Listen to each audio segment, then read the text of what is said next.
प्यारे बच्चों, आज की इस वीडियो में आप सभी का स्वागत है। आज हम कक्षा 7 एनसीईआरटी गणित अध्याय 4 सरल समीकरण की प्रश्नावली 4.2 की प्रश्न संख्या 2 को हल करेंगे। आइए प्रश्न देखते हैं। इस प्रश्न में कहा है कि पहले चर को पृथक करने के लिए प्रयोग किए जाने वाले चरण को बताइए और फिर समीकरण का हल कीजिए।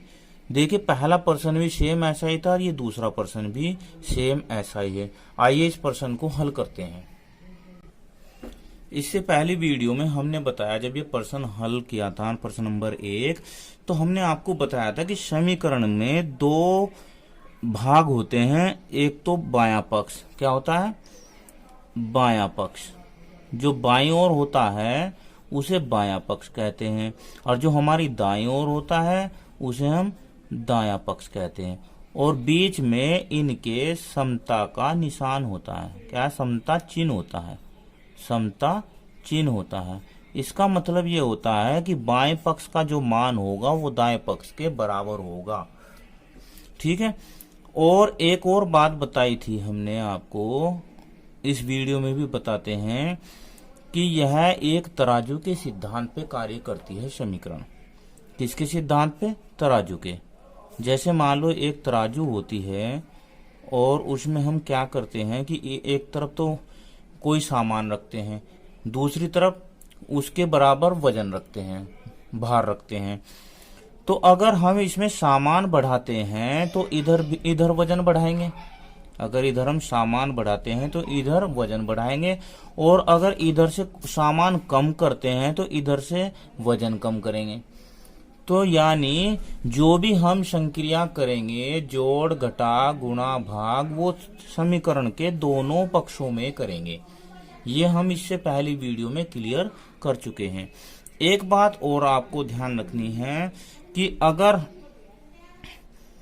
हमें, जैसे ये पहला प्रश्न है, इसे पहले प्रश्न को देखते हैं। देखो, अब हमें क्या कहा है कि चर को पृथक करना है, हमें चर को अलग करना है, और ऐसा कोई चरण बताइए।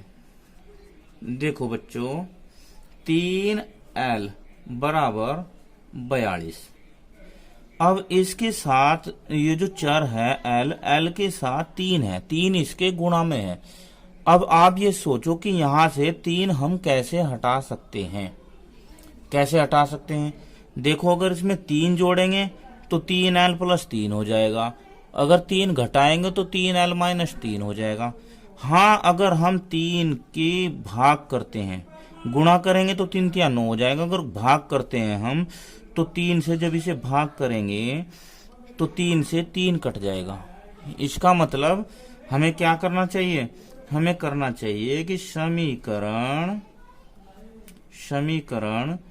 के दोनों पक्षों में 3 से भाग करने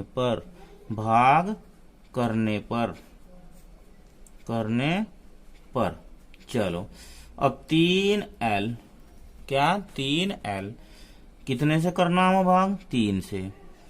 इधर क्या है? 42, इसे भी कर दो भाग 3 से।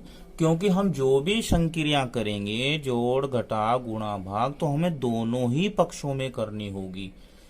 किस में करनी होगी? दोनों पक्षों में करनी होगी। अब 3 से 3 गया, 3 ही कम 3, 3 से 3 गया, तो बचा कितना बच्चों यहाँ पर? l। अब 3 से जब इसे भाग देंगे तो 3 ही कम 3, बचा 1, 12 हो जाएगा। 3 चौक 12, तो l बराबर 12 आ गया, जो कि समीकरण का हल है। क्या है? समीकरण का हल है। तो इस समीकरण से यह स्पष्ट हो गया कि अगर इधर चर के बराबर में प्लस में है कोई संख्या तो वह दोनों पक्षों से घटेगी, और माइनस में है तो वह दोनों पक्षों से में जुड़ेगी, और गुणा में है तो उसी संख्या से दोनों पक्षों में भाग होगा, और अगर भाग में है तो उसी संख्या से दोनों पक्षों में गुणा होगी। ये आपको ध्यान रखना है। दोनों पक्षों में उसके उल्टे चिन्ह से क्रिया करेंगे। अब इसे देखो, इसमें देखो क्या है, b/2 बराबर 6। अब यहाँ पर 2 से भाग हुआ है तो भाग का उल्टा क्या होता है, गुणा। तो अब हम लिखेंगे समीकरण के दोनों पक्षों में 2 से गुणा करने पर, क्या लिखें हम, गुणा करने पर। बस ये बात ध्यान रखनी, उल्टा चिन्ह लगा देना।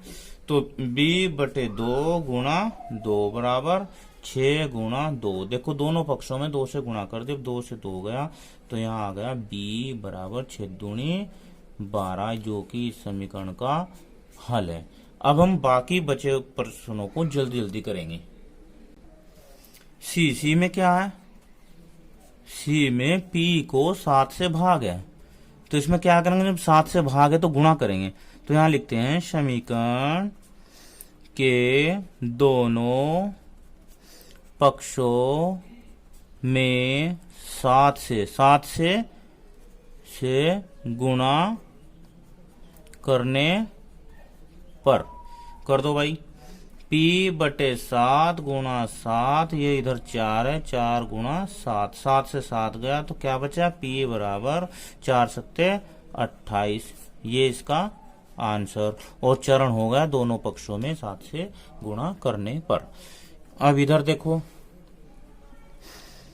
इधर क्या है, 4x बराबर 25, 4 की x में गुणा हो रही है।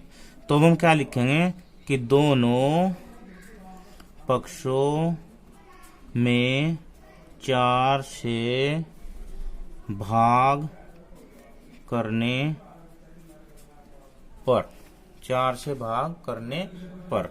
तो चलो 4x/4, 25/4, 4 से 4 गया, बचा कितना, x, और यहाँ 25/4, जो कि इसका आंसर। अब इधर देखो भाई, ई में लिखा है 8y बराबर 36, कितना, 8y बराबर 36। तो 8 की गुणा हो रही है ना, तो भाग करेंगे, दोनों पक्षों में 8 से भाग करने पर। 8y/8, इधर कितना, 36/8, 8 से 8 गया तो क्या है, y, और 8 से 8 चौक 32, ये भाग नहीं होगा पूरा पूरा। तो अब हम कोई ऐसी संख्या देखेंगे जिससे सारा भाग हो जाए। ये दोनों ऊपर नीचे, 4 दूनी 8, 4 9 36, तो क्या आ गया, ऊपर 9 नीचे 2, जो कि इसका आंसर हो जाएगा। अब देखो एफ में क्या दिया इसने, z/3 बराबर 5/4। अब 3 से भाग है, 3 से भाग है, हमें देखना इधर बाईं तरफ ही 3 से भाग है, तो 3 से दोनों पक्षों में गुणा कर दो। दोनों पक्षों में 3 से गुणा करने पर, 3 से गुणा करने पर।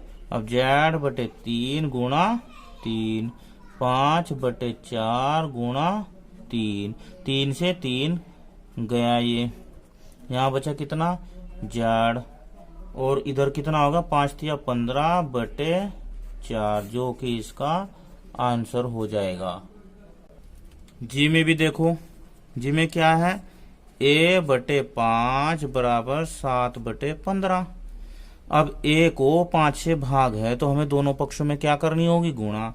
तो हम यहाँ लिखेंगे दोनों पक्षों में 5 से, कितने से, 5 से, 5 से गुणा करने पर। करो, a/5 गुणा 5, इधर 7/15 गुणा 5, 5 से 5 गया तो यहाँ बच गया a, और ये 5 से इसे गया तो 5 या 15, यानी कि 7/3, जो कि इसका हल हो जाएगा समीकरण का। अब इधर 20t क्या है, 20t बराबर माइनस का 10। अब t की गुणा कितने में हो रही, 20 में, तो हम क्या करेंगे, 20 से भाग कर देंगे। यहाँ लिखेंगे दोनों पक्षों में 20 से भाग करने पर, 20 से भाग करने पर।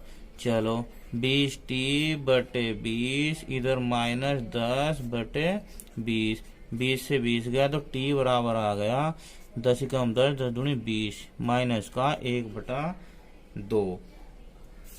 ये इसका आंसर हो गया। आशा करता हूं इस वीडियो में आपको समीकरण का हल करना आ गया होगा। हम इस वीडियो से ये सीख चुके हैं कि समीकरण के बाएं पक्ष में यदि अचर संख्या जुड़ रही है तो दोनों पक्षों से वाई संख्या घटेगी, गुणा हो रही तो दोनों पक्षों में उसी संख्या की भाग होगी, अगर भाग हो रही तो उसी संख्या से दोनों पक्षों में गुणा होगी, यानी कि उस संक्रिया का उल्टा होगा दोनों पक्षों में। आशा करता हूं आपको यह वीडियो अच्छी लगी होगी। अगर अच्छी लगी तो कमेंट करना, शेयर करना दोस्तों को, ताकि उन्हें भी इसका लाभ मिल सके। वीडियो पूरी देखने के लिए बहुत बहुत धन्यवाद। आपका दिन शुभ हो।